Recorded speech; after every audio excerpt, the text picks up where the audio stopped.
Your phones, tablets, notebooks, and toys all need batteries, and while thankfully we're not stuck with the old way of buying them, using them one time, and then going to the store to buy more, the rechargeable batteries that are tightly integrated into many modern electronic gizmos aren't perfect, and they do have a limited number of discharge cycles, so taking good care of them is a must. Now, most of your devices with integrated batteries will use lithium-ion batteries, so we'll focus on those. First up, the conventional wisdom about the memory effect, a tendency of older batteries to forget their total capacity if you didn't completely discharge them from time to time.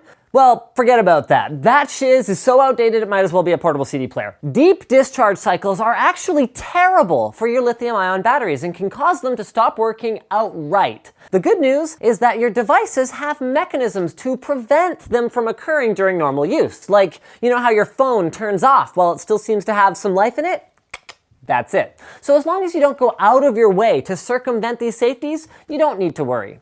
But what about not normal use, like when a device won't be used for a while? Great question. Prior to storage, your lithium-ion batteries should be at about half capacity, and then they should be kept in a cool place while you're not using them. The basement is a good bet if you have one. Otherwise, some folks recommend the fridge, but don't think that colder is always better, and please don't store them in the freezer. Extreme cold can affect your battery's health, just like extreme hot can. Higher temperatures can cause faster discharges, so worse immediate performance, and reduce the overall lifespan of your battery. But since you can't spend your life in a fridge, a lot of the time, higher than optimal temperatures simply can't be avoided. I mean, even in the design of a product, it's not unusual to see a battery stuck right next to other components that kick off a ton of heat, like high-performance CPUs. But you can still make the best of a bad situation by ensuring all your ventilation holes are unobstructed and avoiding direct sunlight or other unnecessarily toasty environments. Another related no-no is assuming that you're going to preserve your precious discharge cycles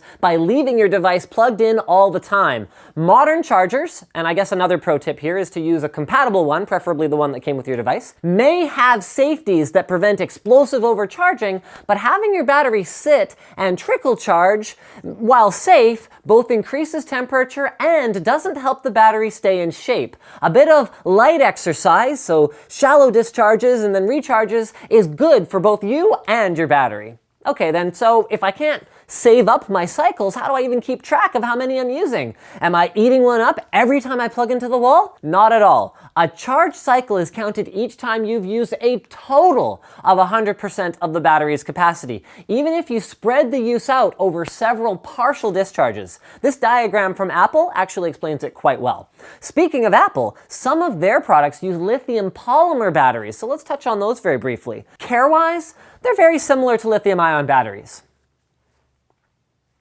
You're welcome.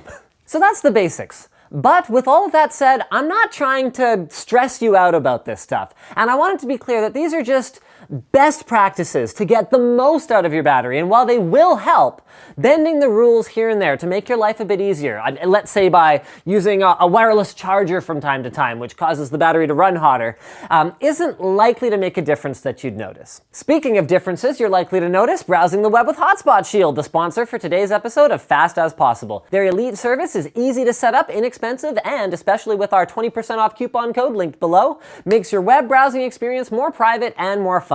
With Hotspot Shield, you can circumvent lame-o restrictions like regional lockdowns on Netflix or even governmental web browsing restrictions, so your access to information isn't being controlled by someone else. If all that sounds pretty good, the link in the video description takes you straight to a free trial of the elite service so you can try it out. Thanks again for watching, guys. Don't forget to like and share this video if you liked it. Dislike it if you disliked it. Leave a comment with requests for future episodes of Fast As Possible if you'd like to see them. And as always, don't forget to subscribe to Tech Quickie for more videos just like this one.